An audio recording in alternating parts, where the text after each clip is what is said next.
কর্তৃক আয়োজিত এই ফুটবল টুর্নামেন্টের আয়োজক এবং খেলোয়াড়, রেফারি এবং এই এলাকার বিভিন্ন পর্যায়ের ভাই বোন মুরব্বিয়ানরা, আপনাদের সবাইকে আমি আমার নিজের পক্ষ থেকে, দলের পক্ষ থেকে আপনাদেরকে অভিনন্দন জানাই।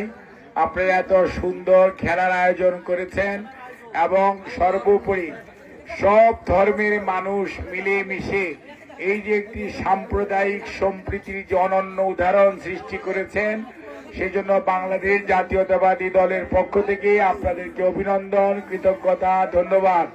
এবং আপনাদেরকে আমাদের নেত্রী বেগম খালেদা জিয়া, আমাদের দলের চেয়ারপারসন, ভারপ্রাপ্ত চেয়ারম্যান জনাব তারেক রহমানের পক্ষ থেকে আপনাদেরকে আমরা সংগ্রামী সালাম, অভিনন্দন এবং কৃতজ্ঞতা জানাই।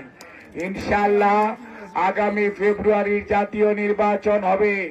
এই নির্বাচনে আপনারা সবাই, হিন্দু, মুসলমান, বৌদ্ধ, খ্রিস্টান, বাঙালি, গারো, সাঁওতাল, মারমা, আমরা সবাই যারা আছি, আমরা সবাই এই এলাকার নবাবগঞ্জের এই গোলাপগঞ্জ ইউনিয়নের বাসিন্দা, আমরা সবাই মিলেমিশে ধানের শীষের পক্ষে আগামী দিনে আমরা আমাদের রায় দিব এবং এটার মাধ্যমে ধানের শীষকে আপনাদের সেবা করার সুযোগ দিবেন।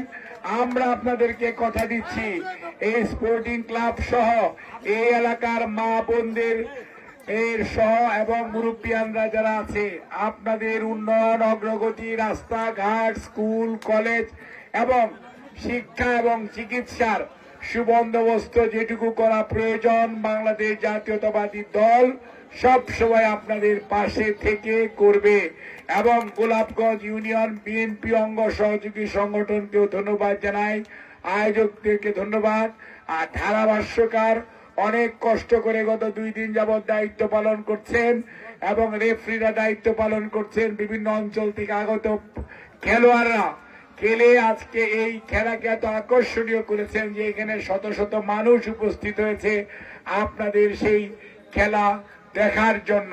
কাজেই আমি আপনাদের সবাইকে সংগ্রামী সালাম, অভিনন্দন, কৃতজ্ঞতা জানিয়ে আমি আমার বক্তব্য শেষ করছি। ইনশাআল্লাহ ধানের শীষকে ইনশাআল্লাহ আগামীতে এই অঞ্চল থেকে, এই গোলাপগঞ্জ ইউনিয়ন থেকে আপনারা জয়যুক্ত করবেন, এই আশাবাদ ব্যক্ত করে আপনাদের সহযোগিতার্থে আমি দোয়া বিদায় নিচ্ছি।